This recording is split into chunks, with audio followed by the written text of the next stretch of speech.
Alam mo ba kung bakit mas pinipili na lang ng mga lalaki na manahimik kesa magsalita? Every time na gusto nila ayusin yung problema, tinutulak mo sila palayo. Ayaw mo makinig sa gusto nilang sabihin pag hindi naaayon sa perspective mo.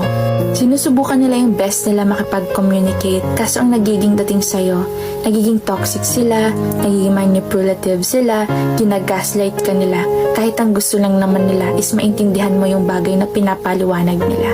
Kaya karamihan sa mga lalaki mas pinipili na lang ng sarilihin yung sakit na nararamdaman nila dahil yung mismong tao na gusto nilang pagsabihan is hindi rin open makinig sa sasabihin nila. And kung minsan nagkakaroon sila ng doubt or fear to open up about something na nararamdaman nila, it's because of rejection. Alam nila na sa kahit anong sabihin nila at kahit saang anggulo, talo pa rin sila.